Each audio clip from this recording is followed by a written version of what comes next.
wabarakatuh. Salam jumpa dengan saya Alif Lukmanul Hakim dalam materi keempat mata kuliah pendidikan Pancasila.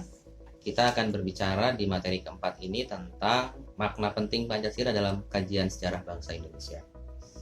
Nah, yang pertama ada landasan pendidikan Pancasila. Yang pertama ada landasan historis, kemudian landasan kultural, ada landasan filosofis, dan juga landasan juridis. Landasan historis itu adalah secara historis nilai-nilai Pancasila telah memiliki dan dilaksanakan oleh bangsa Indonesia sejak masa lampau. Terbukti dengan pengakuan terhadap adanya Tuhan, sikap tolong-menolong, toleransi, dan saling menghormati, persatuan kesatuan adanya beberapa kerajaan besar, contohnya Sriwijaya, Majapahit, Demak, dan lain-lain. Kemudian gotong royong, musyawarah mufakat, mengakui menghormati hak dan kewajiban. Yang kedua, landasan kultural. Nilai-nilai Pancasila digali dari budaya dan peradaban bangsa Indonesia yang telah mengakar dalam sejarah perjuangan bangsa Indonesia. Nilai-nilai itu sebagai buah pikiran dan gagasan dasar bangsa Indonesia tentang kehidupan yang dianggap baik dan terkapitalisasi. Tata nilai kehidupan sosial dan tata nilai kehidupan kerohanian sebagai budaya dan peradaban bangsa yang memberi corak, watak, dan ciri masyarakat dan bangsa Indonesia yang membedakan dengan bangsa lain. Landasan yuridis, pembukaan Undang-Undang 1945 alinea keempat. Undang-Undang Dasar 1945 pasal 31 ayat 1 dan 3 yang sudah diamandemen. Kemudian keputusan Dirjen Depdiknas nomor 38 garis miring dikti garis miring keputusan garis miring 2002 tentang rambu-rambu pelaksanaan mata kuliah pengembangan kepribadian di perguruan tinggi.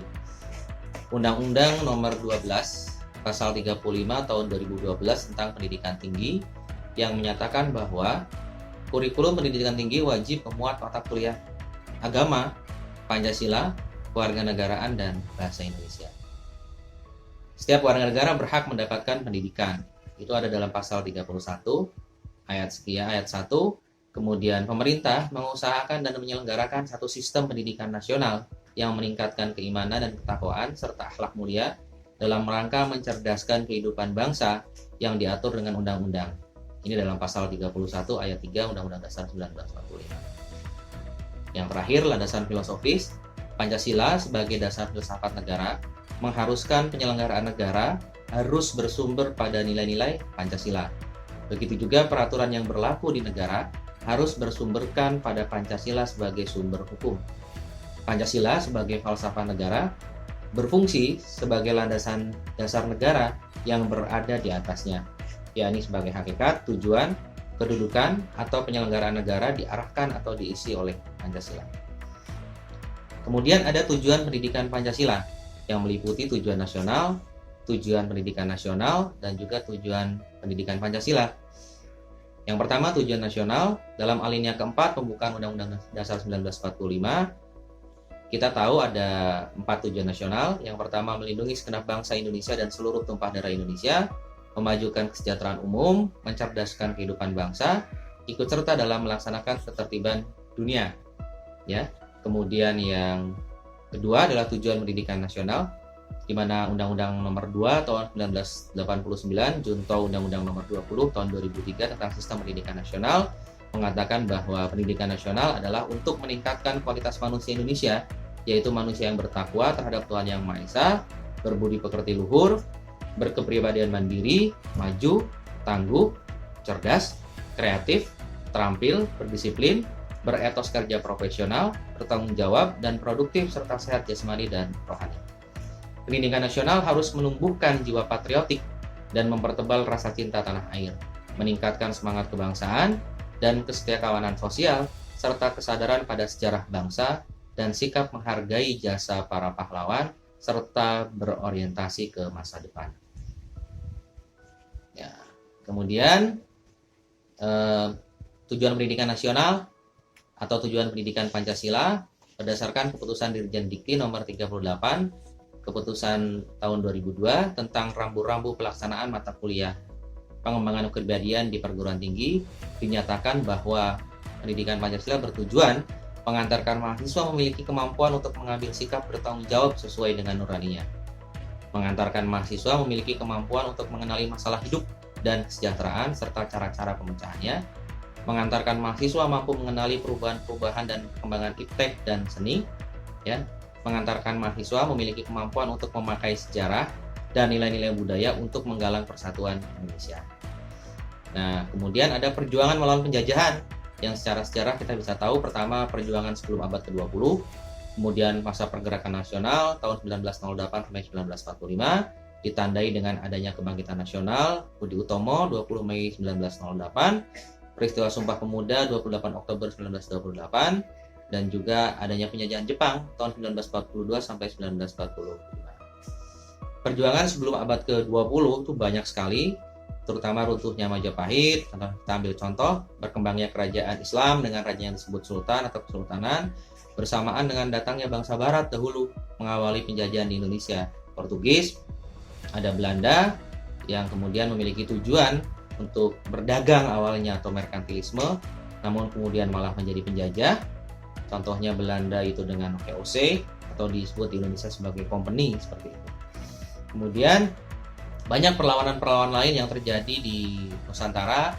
Ada perlawanan dari Mataram, perlawanan Sultan Hasanuddin, perlawanan Sultan Ageng Tirtayasa, perlawanan di Maluku oleh Patimura, perlawanan Palembang, perlawanan di Minangkabau, perlawanan di Penogoro, perlawanan Aceh, perlawanan Lombok, perlawanan Batak, dan juga yang lain ada di Nusantara.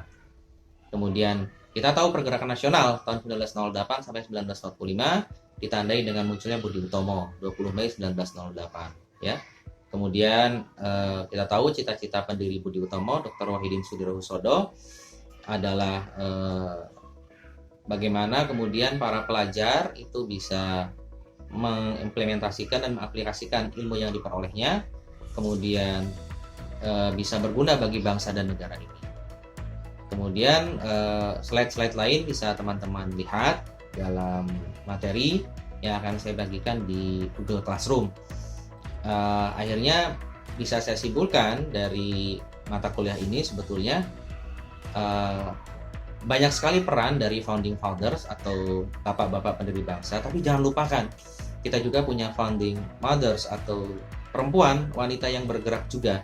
Contoh yang dipelopori oleh Raden Ajeng Kartini di Jawa Tengah, ada Raden Adeng Dewi Sartika yang ada di Jawa Barat, ada Putri Mardika Jakarta tahun 1912, ada wanita Adi Jepara tahun 1915, ada Pawiatan Wanita di Magelang 1915, ada wanita Susilo di Pemalang 1918, ada wanita ulama, ada wanita mulia, ada wanita Katolik, ada Aisyah, ada Muslimat NU, ada pemuda Islam di luar Jawa, dan lain-lain.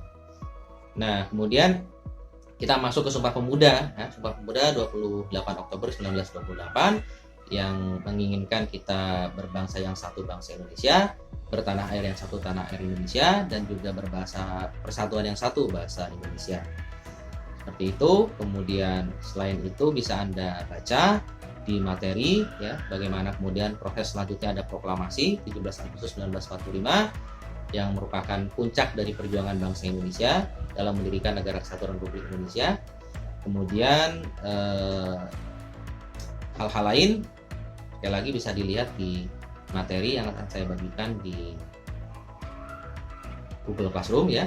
Sampai nanti teman-teman akan melihat bagaimana Pancasila dalam masa Orde Lama, kemudian Pancasila dalam masa Orde Baru, dan juga Pancasila di era reformasi, seperti itu.